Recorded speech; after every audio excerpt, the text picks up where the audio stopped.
Hey, it's Christopher, and you're listening to the super fantastic, above average, racing, spectacular. Hey, everyone. Return from my hiatus. Hasn't been the best of times for me as of late. It's all too familiar theme for me as of in the last month or so. Disappointment, loss, heartache. That continued on April the 15th, Monday of last week. My original dog, the Shih Tzu, BOONER,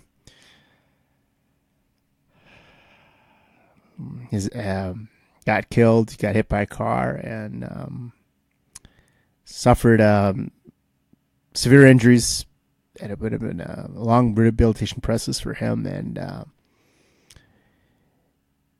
man, it's just really hard. It was very near and dear to my heart.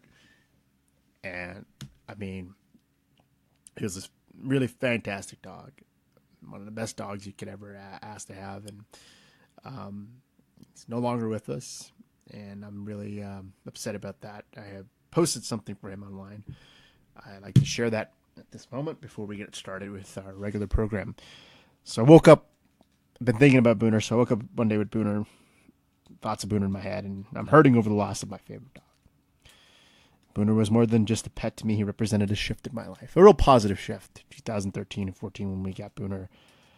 He came into my life in 2013, and I had a pretty tough, we all have issues, when people go through things, and there's lots of people going through their own issues at this time, and my heart goes out to those people. And I know that sounds like a cliche, and it sounds like a bunch of bullshit, but it's not. I mean, I think in life you got to be kind to one another because you just never know what people are going through. I've always said that, and try to be nice, man. Just try to do your best to be a good humanitarian and bring a little joy to people's lives. So to me, it was a shift of positive karma. And I always remember lounging on the bed, and then Boonie, we used to call him Boonie, baby, and he had a lot of names. Hank, my baby does the hanky panky. Sing that little song to him, and he'd always lick my face excessively, and I always felt so touched and loved when he would do that. And he had the kindest heart. He was just a great soul, and it's confused. Life is confusing for everybody, and we all don't know what the fuck we're doing here. We really don't. What's our purpose? Well, confusion leads to feeling lost. Feeling lost leads to feeling alone, and feeling alone is just the drizzling shit's kind of feeling. To feel alone. And folks always say condescendingly, and that's nothing on it to people. They're just trying to see the bright side of a situation. Everything will be okay. But it's okay not to be okay. I've learned that from a lot of experiences in my life, and there's no right or wrong way to live. Life is life. Life is long. Life can be short. But I think everyone just has to savor every moment they're here and really just relish what you have. Be thankful. Be grateful for those who always go out of their way and make time for you, and you make time for those people. And you find out who your real friends are out there when you're going through a lot of things in life, and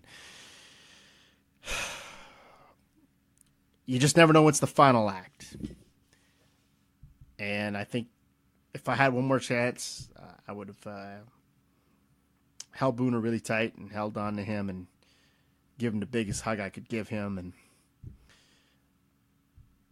I'm just hurting right now at the loss of my dog, and it's not easy, and it's been a very trying month for me, 2 months, and I can't really tell you that things are going to be all right. I mean, I'm just really just struggling with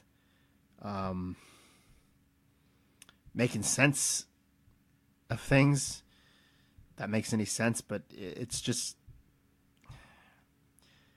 I'm not doing well right now, and I feel like It's tough, but we'll try to get through this, and we'll get you to reprogram here today. And first off, we'll just start off. So Richmond, I mean, a couple of weeks ago, this is almost 2 weeks ago now, so we're heading back to action this week. Talladega Super Speedway. I'll miss you, Boone. I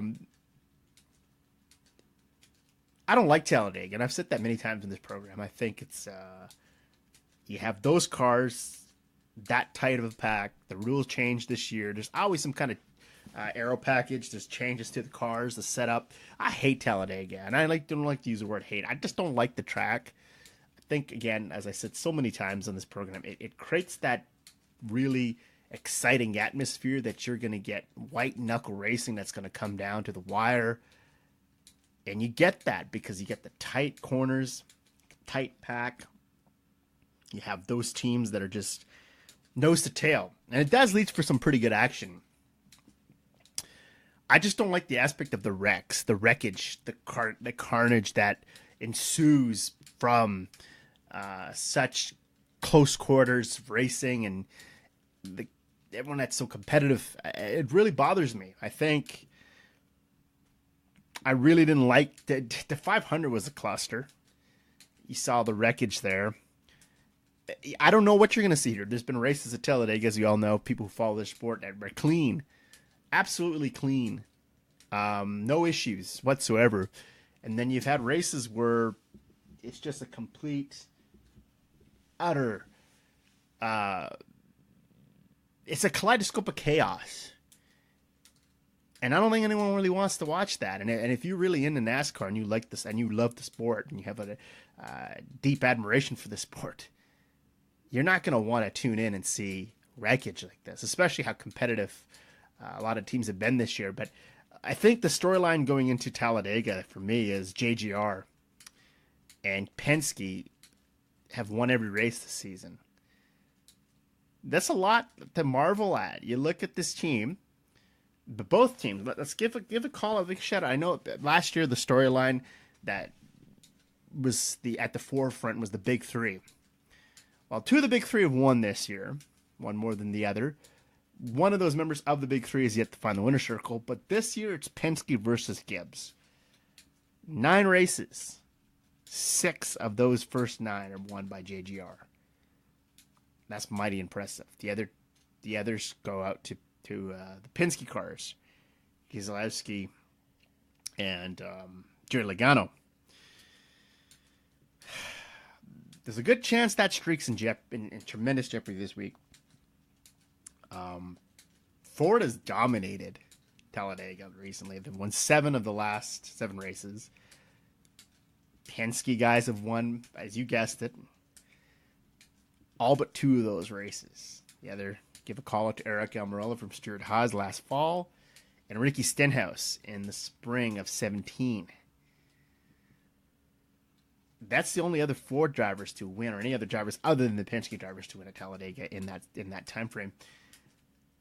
The trend of a Ford winning, that could remain intact.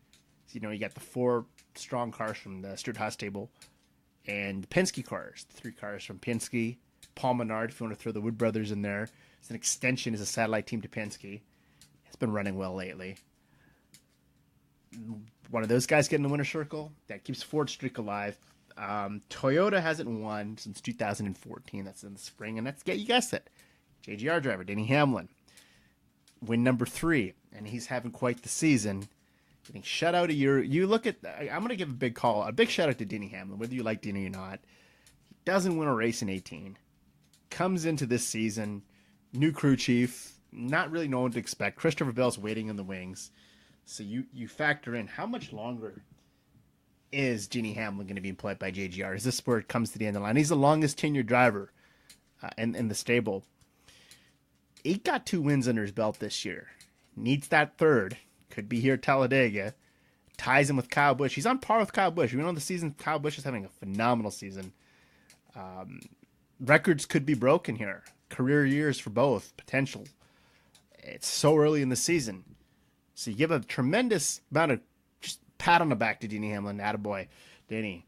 So JGR. You guessed it. They win Richmond. Truex Jr. breaks 0 for 80 on short tracks. 0 for 26 at Richmond. And JGR Penske trend, as we said, continues. So this is the first win for Truex at JGR. And his first win since Kentucky of 2018 in July. So breaking a 25-race winless drought. So he's in the winner's circle a lot sooner than I thought he'd be. I know he had the runner-up finishes at Atlanta. And he had to finish at Atlanta as the runner-up. Truex Jr. did. So this is the first win for the 19 car since Texas in November of 2016. Carl Edwards, he was closing in on a potential championship. 2 months later, he's out of the sport. Insert Daniel Suarez. So the 19 car, I think a lot of people knew when Truex Jr. is going to transition to this team, likely was going to taste victory. Truex Jr. has been crazy solid lately. 4 wins for 4 different teams. I think I saw a trend, and he won with DEI, MWR, Furniture Row, and now JGR. Pretty impressive stuff. But this is the first win for the 19 car in about 2 seasons. And it's nothing on Daniel Suarez. I just think the 19 team, JGR want to go with the bigger name. They secure Truex Jr. He's here. He wins. So the 19 team's been hot cold, though, for 2019. It's either looked really strong or he's just been kind of there. It's in the top 10, late top 10, toward the latter part of the top 10, or just completely out of sync, not looking really strong. So the 2 runner-up finishes, as we mentioned, ISM in Atlanta. Then he gets the win here. He leads 186 laps of the race. This is career win number 20. And this ties him with Speedy Thompson. And he's 42nd on the all-time wins list. Reaches Club 20. So next up, Benny Parsons, Jeff Burton, Bobby Labonte, Jack Smith. Number 21 for Truex Jr., whenever that may come. Parsons, the former champion. Labonte, former champion. Truex, champion himself. Some pretty big names there that he's going to surpass in, I think, a very short period of time. So Joey Logano here, runner-up. Things are heating up for him. Again, he sort of had a couple off weeks there, but third at Bristol, leads 146 laps. Second here, leads 52 laps. Third top 5 in the last 5 races. So Logano's getting good. He's the defending Spring Talladega winner, so that's any indication. Can he get back into the winner's circle, put himself in position here, win number 2. This is where he got I think the season started last year when he won. Had a really good year. 3 Talladega wins in the last 7 races. So he's got the place figured out. And he's been extremely good lately, anywhere he goes, Joey Logano. Penske could have the advantage of Talladega. As we said, they have Ford winning the last 7, 5 of the 7 for Penske. So you put that storyline into motion. Penske's got to go into this knowing they're feeling pretty good. JGR's kind of taken the spotlight from them in recent weeks. Both teams are on a collision course for the championship. You could just see this, and the ultimate irony with their point system and the way they calculate points now and decide the championship. It'd just be pure irony if there's no JGR or no Penske in the finals.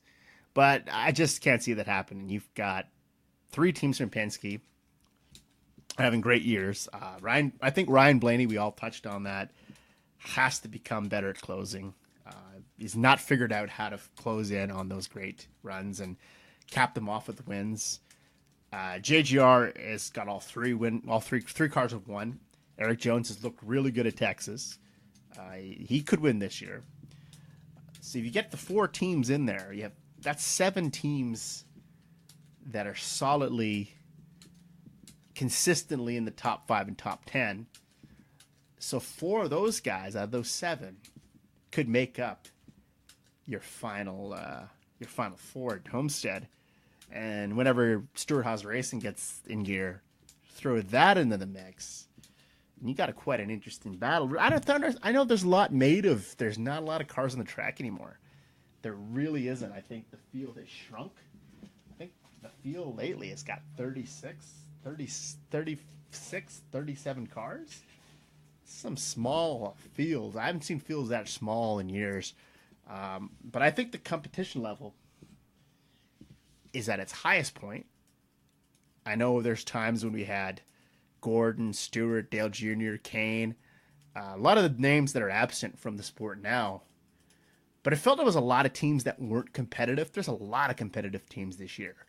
JTG Doherty's looked pretty good. Hendrick is sort of coming around.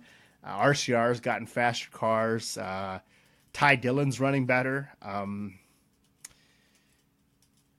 So you take into account, maybe, because there's less cars on the track, but there's more cars in the smaller field that can actually compete every week and are in a position to challenge Penske and JGR for those wins. And I think that trend is going to end soon. Call for what it is. They're not going to win every race this season. So I think the teams on the outside looking in, trying to figure out how to crack the puzzle, how to loosen the vice grip JGR and Penske has over the competition, has to deep into their magic bag of tricks here and see, well, is this the week? And Talladega is the week for it. I think this is a week where another 4 team we don't talk about. We'll talk about them later. Front Row Motorsports. Can Front Row put themselves in the front row and get themselves a win? Get into the playoffs. That would be pretty cool. Michael McDowell. That would be pretty cool to see him in the playoff. I think after the awful year he's had to start the season, Michael McDowell, David Reagan, can never count him out. But we'll circle back to those dudes later. So Brad K, Talladega has been very good to him in his career. That's where he got his first career win. And you'll remember with the tangle there with Carl Edwards that sparked that feud that saw. And I don't know how you're looking back at the footage. I think he was driving for James Finch in the 09 car. The 09 car was incredible record at restrictor plates. Just throwing that out there. I think most people who follow the sport will know that. 7th place run for him at Richmond. So that was his first top 10 and 2 racing since he smoked the field at Martinsville. Brad K in search of win number 3 in 2019. Can he get it at Talladega? He is a 5-time winner there. 3 of those wins are in the spring, 09, 12, and 16. So Keselowski, as I said, Talladega has been very good to him through the years. Got his first win there. Tangle with Carl Edwards. Forget that. Sends him through the fence. Pays for it at Atlanta a year later, but it's a whole other story. But Brad K, I think we talk a lot about the year Kyle Busch is experiencing and how well he's racing in all 3 series, Trucks, Xfinity, and Cup. And that's not to expect anything less of Kyle Busch. But Brad K is 1 win away from tying him to have 3 wins on the year. And Brad K sort of had sort of that good race, bad race trend going on. And I think that's what really crippled him last season. There's a lot of disappointment. He was eliminated in the playoffs. And I think Brad is won the championship. We know he's a good race car driver. He has the ability to mix it up with the best of them. But I think it's just he's missing that consistency on a weekly basis to put him up there on par with Kyle Busch, to compete with Kyle Busch for those wins. Till he can do that, I think it's going to be very difficult for Brad Keselowski to put himself in the championship picture, although Kyle Busch will tell you he thinks that Brad K and Joey Logano are your championship favorites. He's chasing them. Is he being modest? Is he humble bragging there? I don't know. But I would agree that Penske is, with Brad K and Joey Logano, have an opportunity there to lead the field and to be seen as the favorites in this championship. So Clint Bowyer, he's turning it around, man. I think he's stepping up, grabbing the bull by the horns here. Just finding he's fitting in right now. He's finding his footing here with the 14 car. So since Martinsville, the 4 race span, 2 top 5s, 4 top 10s. He's a runner up at Texas. He's 3rd here at Richmond. He's been the best of the Stewart-Haas racing cars in that span, I think, without question. Is he an upset champion? There's a lot of discussion about Clint, and this is his 3rd year with Stewart-Haas. The first year, sort of just adjusting to the new team. Had, flashes of brilliance, nothing to write home about. Gets the 2 wins in 18. He's been in the title picture before for RCR and NWR. So is he an upset champion? If he can continue this trend here, he has to sort of separate himself from the rest. We know about Harvick. This is Harvick's made Stewart has his own. And there you see the resurgence of Eric Almirola, and then you have Daniel Suarez, who's a little bit on, feels like he's on trial a little bit this year, that he has to prove himself that he is a top candidate for this team. And you have Cole Custer, who's waiting in the wings. Is he Cup ready in 2020? Is he Cup ready in 2021? And the reason when it was talked about to Joe Custer and Gene Haas last year, when they said the 41 became available, was Cole Custer ever considered for that seat? They flat out said no. However, their only concern with Cole was he has to win more. Well, he's winning a lot of races here in the Xfinity. He's the runner-up in Xfinity standings a year ago. He's got 2 wins in 2019. He's got 4 wins in Xfinity. It's neck and neck there. Him and Christopher Bell could come down to the final race. Tyler Reddick, throw him in there too. But Cole Custer looks like he's developing as a race car driver. He's only 21 years old, got lots of time.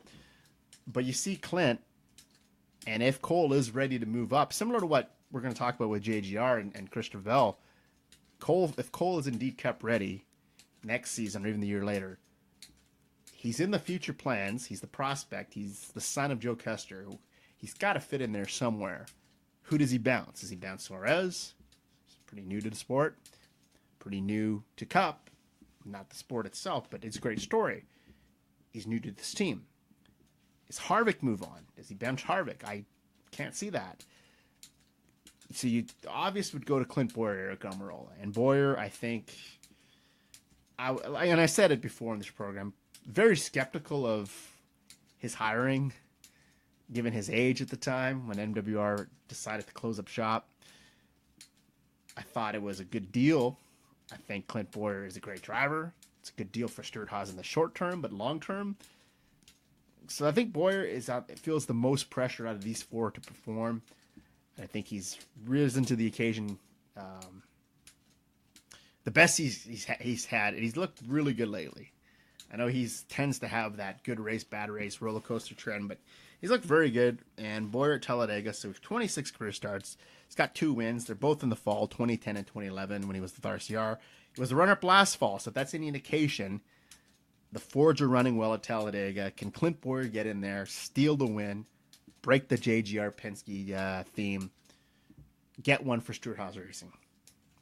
I think he can. I think it's looking really good for Clint. Clint is much improved lately, and I would like to see Clint Bowyer in the winner's circle.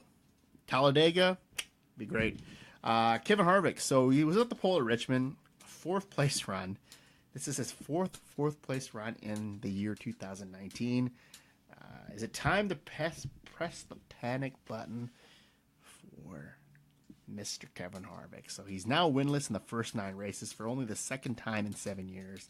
The last was in 2017, only when he won the 2 races. So he did an off year in 17. I think we don't look at that.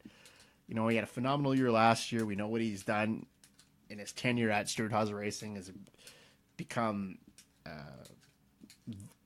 an elite driver, one of the best in the business. So are you panicking a little? He hasn't won yet. I'm not. I think once he gets on track here, and he's going to win races. We know Kevin Harvick's going to win here. Come on.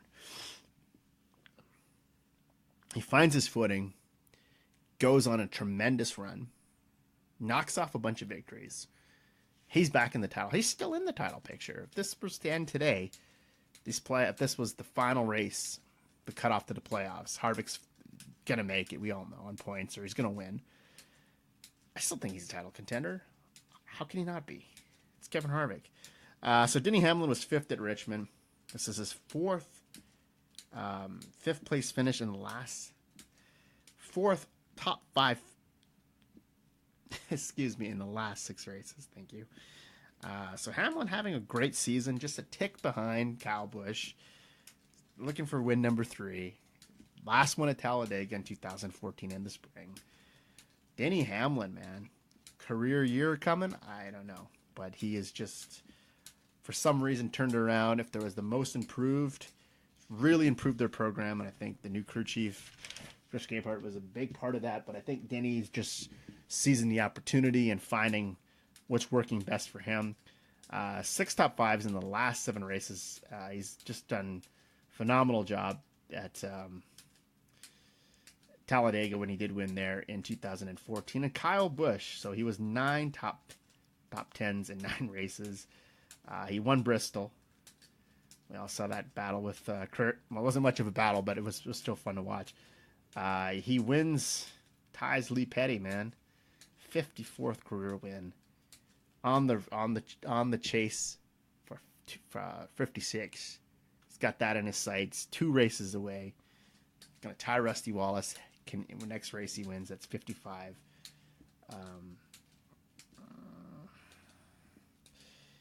Serious Jeopardy. You talk about streaks. His top 10s streak is in Serious Jeopardy. Talladega. Talladega is not one of its kinder tracks.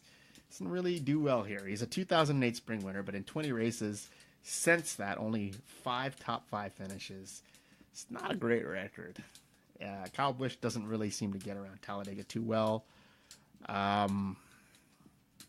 This is the year maybe he turns his fortune around. He's been solid and he's been great everywhere. He's just had a great season. Just keep thinking back at Atlanta, the adversity he went through there if he didn't go through those issues. And the issues he had even a few weeks back at Auto Club. It could be Kyle Busch, man. I just think, dang, it's just a tremendous season. Something to marvel at. So Ryan Newman, I think this is a 9th place finish. It's second consecutive 9th place finish.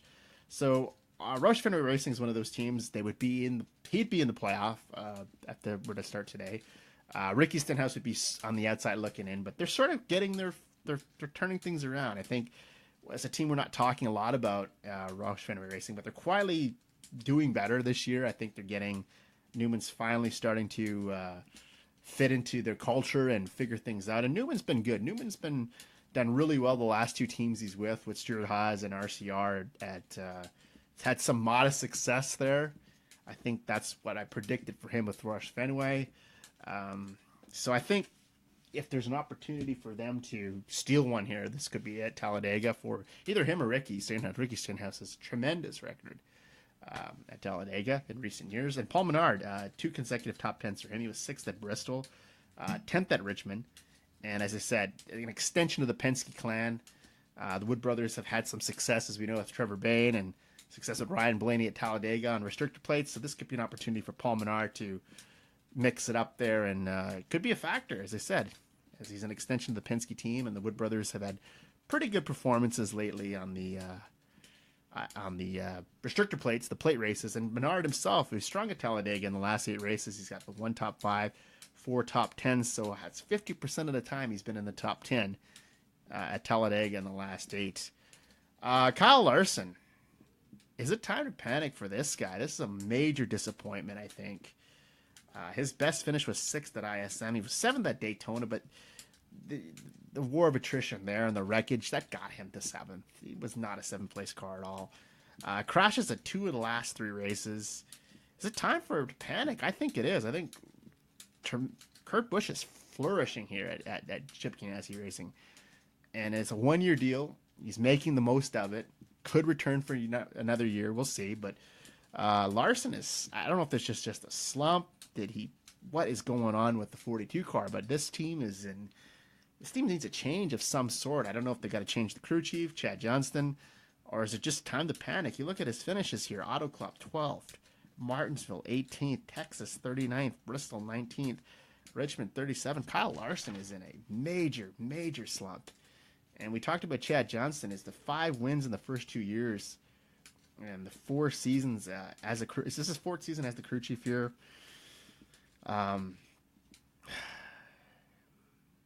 Is shuffling the deck going to help this 42 car? I don't know what this situation is. Should they switch crew chiefs? Should they give maybe another person on the team an opportunity? I don't think they should switch, because I think what Matt McCall and Kurt Busch are doing, leave that be.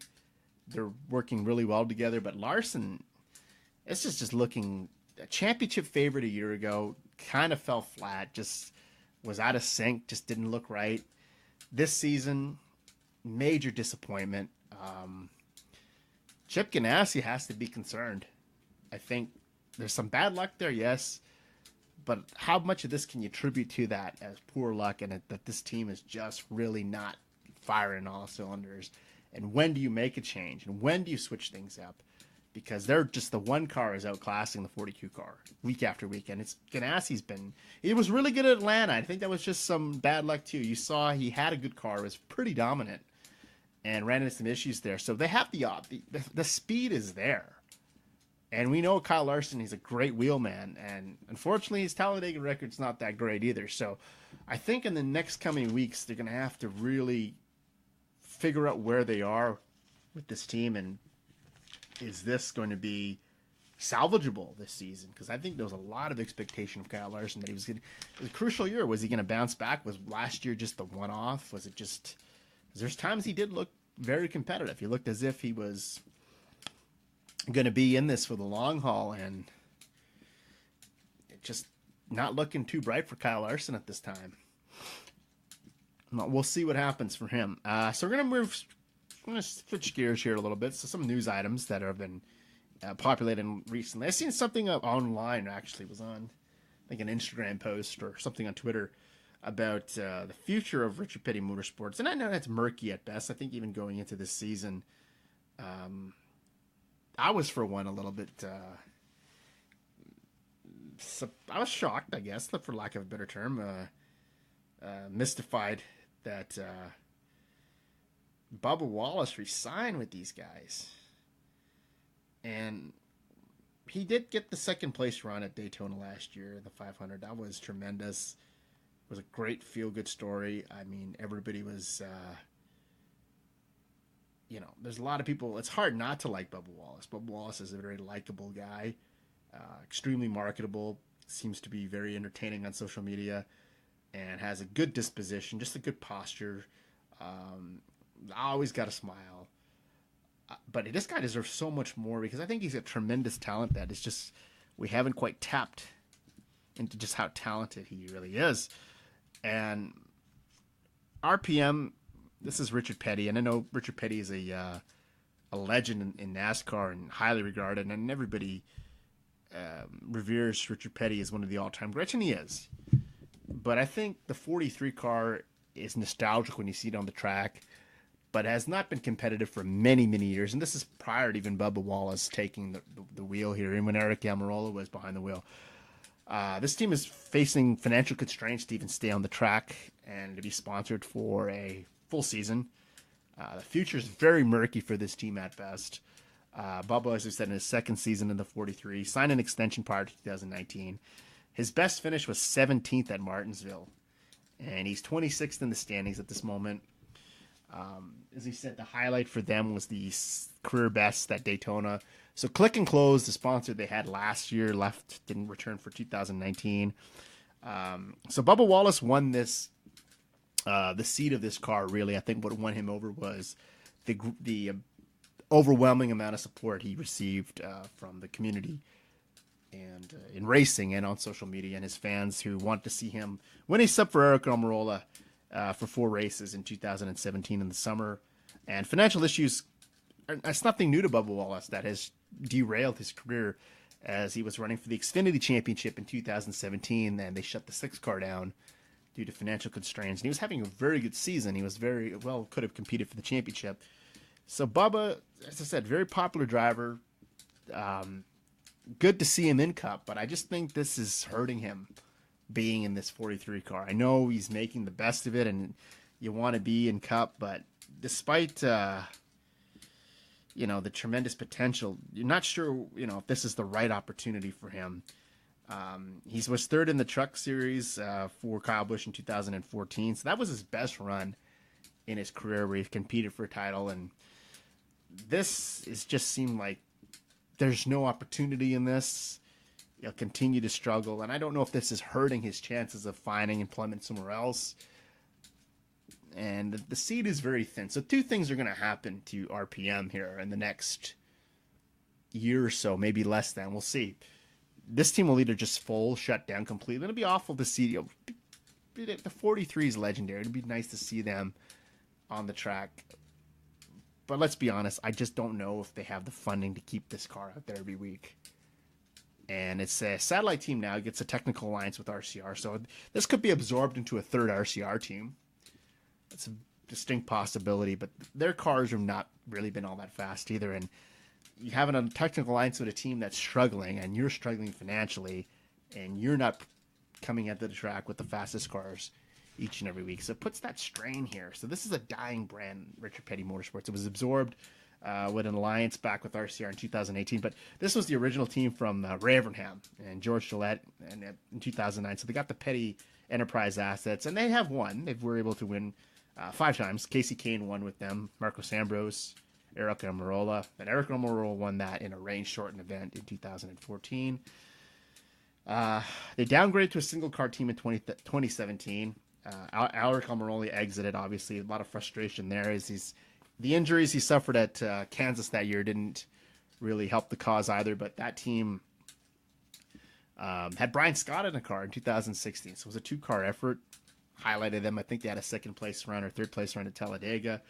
So Bubba finds himself again in that position where he's got a lot of charisma, a lot of talent. He's good for marketing. He's very active on social media and has a long legion of fans, and I just like to see him have a better opportunity in the Cup Series, and I just don't know if RPM is the team that they're focused on just staying on the track, and the financial constraints they're just not putting out the numbers, or the results aren't there. So I think Bubba's going to be in a position where, again, I know competing for a job is very difficult in this climate because the seats are less and less, and with all the emergence of the young talent out there, and Bubba's not an old driver by any means. It's just there's so many good drivers waiting in the wings for their opportunity, and it feel like RPM is just it's just at the point where this team has become stale. They just don't know how to compete, and it seems like as time is passing, it's getting more difficult for them to remain on the racetrack and to have cars that are fast and can have speed on race day. So we'll just have to wait and see with that. I think it's one of those things for Darrell Wallace, Bubba Wallace, and RPM. That's going to be the wait and see game. But chances are Bubba will have an opportunity to continue in Cup somewhere. As I said, could be a good fit for Front Row, or he could go back to the Xfinity Series or the trucks and compete for a championship. And just the future of RPM at this point is it's come out.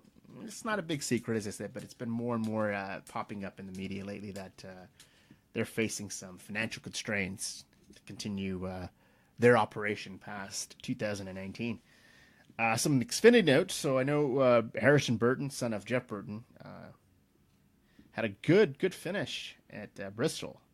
Finished inside the top 10 there. Started, I think, in the top 5 for JGR. So he's going to be running some limited schedule for them. The 2017 KN East champion, and he's the 2019 ARCA winner at Daytona, and he's currently competing for the championship in the Gander Truck Series for Cowboys Motorsports. So next race is for him to run. So it's good to see Harrison Burton. I don't think it's a good opportunity for him. I don't know if it's going to be with JGR. Probably not likely. But this is a good opportunity for him to showcase his talent at Iowa, New Hampshire in July, Richmond in September, the Roval at Charlotte in October and September, Dover in October, Kansas in October, and Texas in November. So the second-generation star, Harrison Burton, it's good to see him in the Xfinity Series, and had a very good race at Bristol last month for JGR in the Dex Imaging car. So Erik Jones has also reported that JGR is working on extensions for Erik Jones and Christopher Bell to keep them in the organization long term. Jones is in a contract year in the 20 car. This is his second season in the 20 cars. He was acquired from Furniture Row Racing following 2017 when he ran as a teammate to Martin Truex Jr. that year. So he led 30 laps. at Texas and had a really good run. That he had a third place run in the Daytona 500, and he won last year at Daytona. So good run for him as he had led some laps at Texas. Looked pretty competitive. So he's 17th in the standings. Sort of in the outside looking in right now. Just the one win, I think, for him was crucial last year. Got him into the playoffs, and he's a former truck champion. So lots of potential for the future. As like I said, Jones was selected over Daniel Suarez. They had the two guys, despite Daniel Suarez winning the Xfinity title in 2016. They chose to part ways with him instead. Keep Jones in the fold. Is this going to be a mistake? I don't know. It was Suarez more valuable.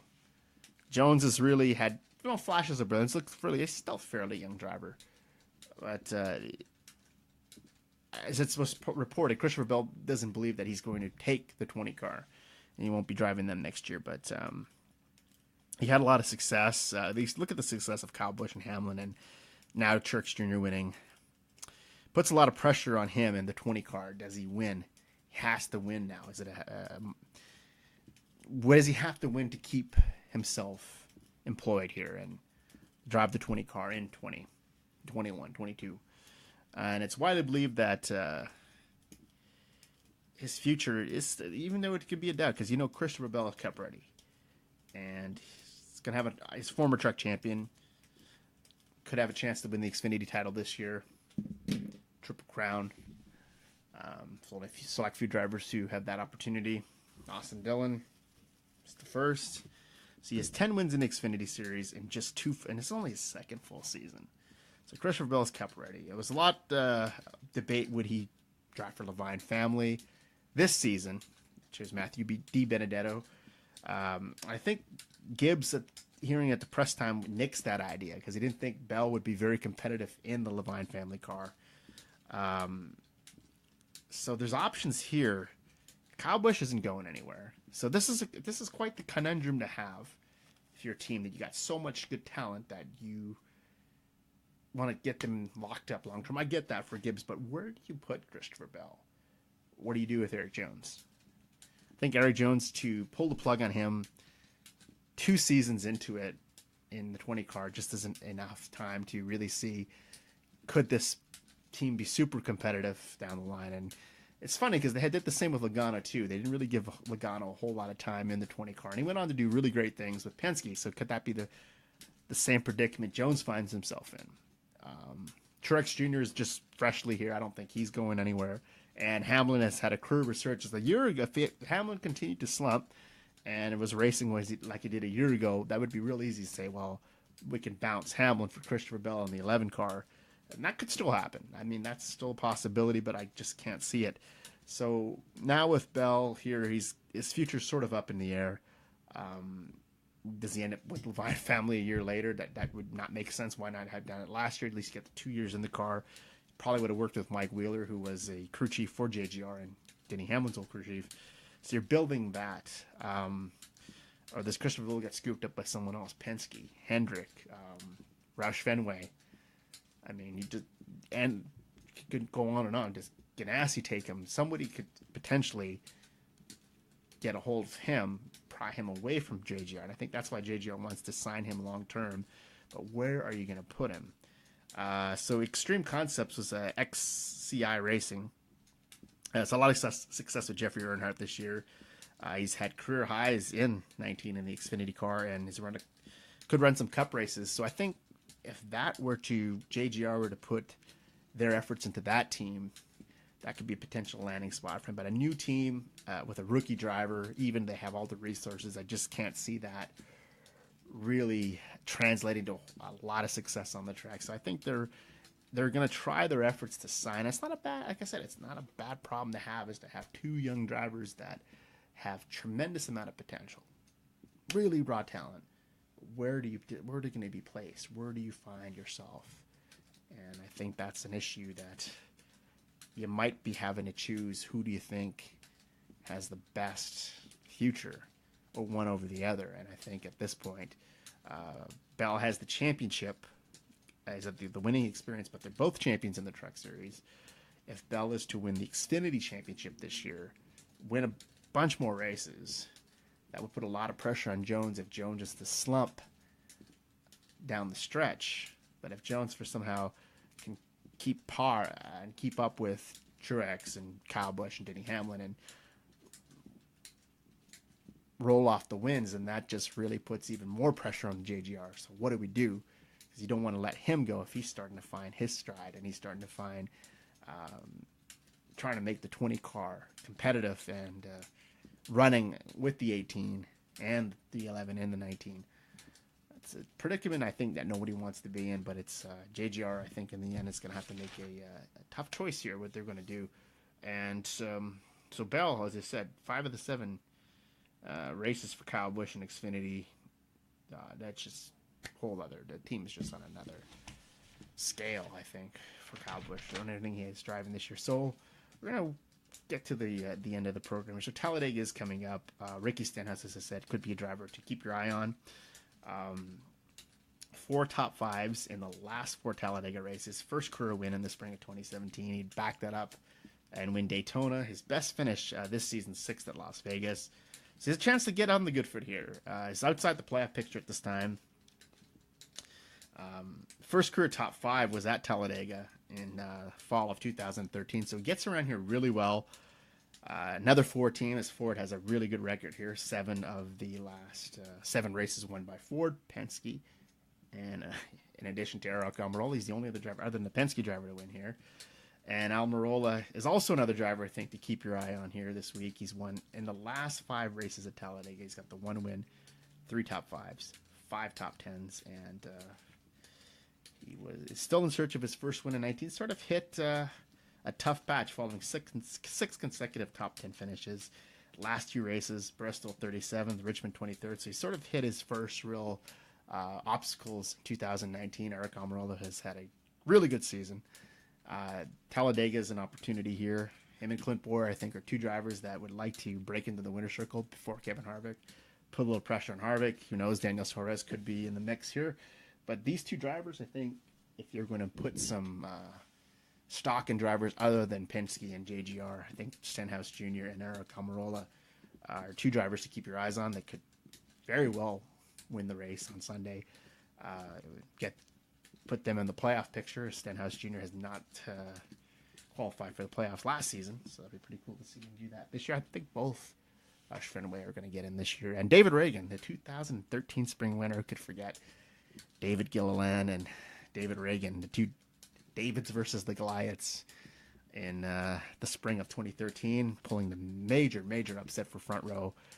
11 races since then. He's had 4 top 10s. So David Reagan still gets around. Restrictor plates, well, his other win was at Daytona in the Pepsi Coke Zero 400 back in 2011.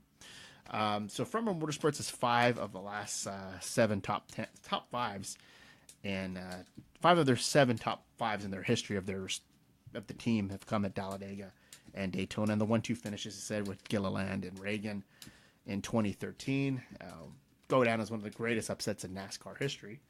And yet McDowell this year took a lot of flack for not, maybe helping out Joey Logano there and maybe wrecking Clint Bowyer. But anyhow, he had a 5th place finish at Daytona in the 500. McDowell here, not a lot of success at Talladega previous. You look at his career record, but for some reason, Front Row Motorsports, when they get to Daytona, Talladega, they flick the switch. They're as competitive as any team out there. It'd be a great story to see Front Row. Front Row hasn't had a car in the playoffs in a couple years since Chris Buescher did it. Pulled off that upset a few years back at Pocono when they're in the fog. Reagan has not made the playoffs in his NASCAR career, so that would be pretty cool to see him when neither has Michael McDowell. So I think that could be a pretty good storyline going forward. See one of those guys have a chance to make the playoffs. I'm not sure how far they'll go. As I said, Front Row a little bit behind some of their competitors. It's called for what it is, but it still would be pretty cool to see one of those guys have a shot at winning Talladega, would it not? But Talladega, like anything, is like fudge, I guess. It's indulging, but a little too much indulgence could turn into nauseum. So we'll just see. If you're a big fan of that kind of racing, well, you should have a very nice weekend and enjoy the spectacle that is Talladega. But if you're like me, you prefer a little more competitive racing, well, maybe Talladega is not quite your racetrack. But in any case, it should be a really fun race to watch, and it's interesting to see what Kyle Busch is going to do. And some of the Penske cars is there on a collision course that is going to lead them to a championship showdown at Homestead, Miami in a number of months in November. So that's the end of this. We're going to wave the checkered flag on this episode, and I just want to thank everyone for their patience. It's not been an easy time for me. Will continue to keep doing this, and hopefully we'll make this better as we go. And I just want to say I love you, Boonie, and my baby does the hanky-panky. And I'm going to miss Boone, and I hope that I'll get to see him one day. And until next time, I think everyone, as I said, just be kind to one another, and you never know what someone's going through. Just always try to be your best and be humanitarian and help when you can. And until next week, I will see you.